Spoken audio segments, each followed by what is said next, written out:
வணக்கமுங்க. என்னடா அவன் கத்தாழைய பறிச்சுட்டு இருக்கிறான்னு தானே பார்க்குறீங்க. நம்ம கன்னுக்குட்டிகளுக்கு இயற்கையான முறையில் குடற்புழு நீக்க மருந்து ரெடி பண்ண போகிறோமுங்க. வாங்க எப்படி பண்ணுறதுன்னு பார்த்துடலாம். வந்து பார்த்தீங்கன்னா ஒரு 4 மாத கன்னுக்குட்டியிலேருந்தே கொடுக்கலாமுங்க. முதல்ல கத்தாழையை பொறிச்சு நல்லா கழுவிட்டு சுற்றி இருக்கிற முள்ளை வெட்டி எடுத்துடணுமுங்க. கண்டிப்பாக இந்த முள்ளை வெட்டித்தான் கொடுக்கணுமுங்க. அதுக்கப்புறம் பொடி பொடியாக அரிஞ்சு போட்டு கூட என்னெல்லாம் சேர்த்தோன்னு பார்த்தீங்கன்னா கொஞ்சம் கட்டி வெல்லமுங்க. கட்டி வெல்லம் இல்லாதவங்க கரும்பு சர்க்கரையே போட்டுக்கலாமுங்க. இது கூட பார்த்தீங்கன்னா ஒரு கைப்பிடி அளவு கல்லுப்புங்க. இந்த ரெண்டையும் பிணைஞ்சிங்கனாலே உங்களுக்கு அவசியமாட்டா வந்துரு. இது கூட நாம் வெட்டி வச்ச கத்தாழை போட்டுக்கலாமுங்க. இது பார்த்தீங்கன்னா 15 நாளைக்கு ஒருக்கா 3 மாதத்துக்கு கொடுத்துட்டு வந்தீங்கன்னா கண்ணுக்குட்டி இழுக்கிற பருமுடியெல்லாம் வந்து கண்ணுக்குட்டி சட்டுன்னு பெருசாயிருங்க. இவர் பார்த்தீங்கன்னா நம்ம என்ன ஓட்டாலும் அடிச்சு நவுத்திடுவாருங்க.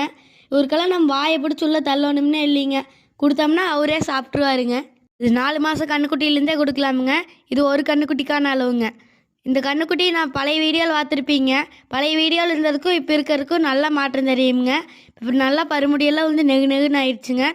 மாட்டுகளுக்கு பார்த்தீங்கன்னா கத்தாழையில் இருக்கிற முள்ளை மட்டும் வெட்டிட்டு அப்படியே ஓட்டுடலாமுங்க. எந்த மாடுமே அவ்வளோ சீக்கிரமாக கத்தாழையை சாப்பிடாதுங்க. நாம் தான் மூக்கணத்தை பிடிச்சி கொஞ்சம் பகுட்டை தூக்கி உள்ளே தள்ளணுங்க. நம்ம லட்சுமிக்கும் இப்போ அதைத்தான் பண்ணிட்டு இருக்கிறோமுங்க. போன டைம் கொடுக்கும்போதும் இதே மாதிரி தான் பண்ணாலுங்க.